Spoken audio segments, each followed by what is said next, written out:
En bourse, il n'y a pas de mauvaise stratégie. Il y a plutôt des stratégies plus pertinentes que d'autres.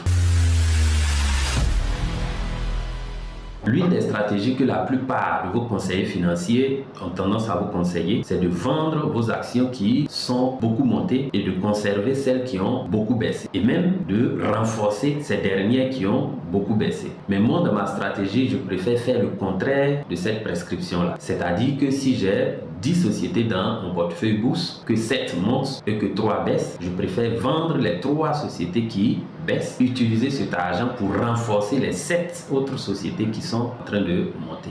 Pourquoi est-ce que je fais cela? C'est parce que dans ma stratégie, je considère qu'un investisseur en bourse qui vend ses actions qui montent et qui conserve celles qui baissent agit comme un chef d'entreprise qui prend la décision de virer ses meilleurs salariés et de garder les mauvais employés. Ce chef d'entreprise va voir sa productivité qui va baisser d'année en année et au bout de quelques temps, ce chef d'entreprise va faire faillite. C'est inévitable. Alors que si vous conservez vos meilleurs employés et que vous virez les mauvais employés, au bout de quelques temps, votre productivité va augmenter de manière exponentielle et vous allez réaliser le maximum de bénéfices. Et donc en bourse, il faut faire pareil. Lorsque vous investissez sur des actions cotées en bourse, si vous avez des actions qui montent et d'autres qui baissent, l'idéal c'est que vous conservez celles qui montent et que vous vendez celles qui baissent. Si par exemple vous aviez 10 sociétés dans votre portefeuille bourse, que 5 montent et que 5 baissent, vous vendez les 5 qui baissent, vous utilisez cet argent pour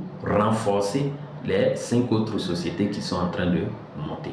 En procédant ainsi, vous allez avoir votre rentabilité qui sera optimale. Cette stratégie est beaucoup plus efficace que toute autre stratégie que vous pourrez utiliser. Si vous avez envie de comprendre la bourse, à quoi ça sert, comment ça marche, vous êtes au bon endroit. Si aussi vous avez envie de mettre une partie de votre épargne en bourse, ou si vous avez déjà fait vos premiers pas en bourse mais vous ne savez pas comment avancer sereinement, ce message est aussi fait pour vous. Le samedi 1er novembre 2025 à Yopougon, à Astoria Palace Hotel, j'organise un stage de formation en investissement boursier pour vous permettre de démarrer vos investissements avec succès à la BRBM. Ce stage va durer 10 heures de temps, de 8h à 18h, avec pause déjeuner et rafraîchissement. Au sortir de ce stage de formation, tous les participants vont bénéficier d'un accompagnement personnalisé qui va durer 1 an. Au cours de ces 1 an d'accompagnement personnalisé, je vais vous aider à mettre en pratique pas à pas les différentes stratégies que vous aurez apprises pendant le stage de formation. La participation est seulement de 45 000 francs CFA pour le stage de formation, plus les 1 an d'accompagnement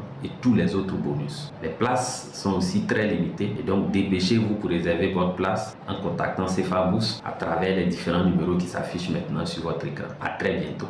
Merci d'avoir regardé cette vidéo. Si vous n'êtes pas encore abonné à la chaîne YouTube de CFA Bourse, n'hésitez pas à cliquer sur le bouton s'abonner.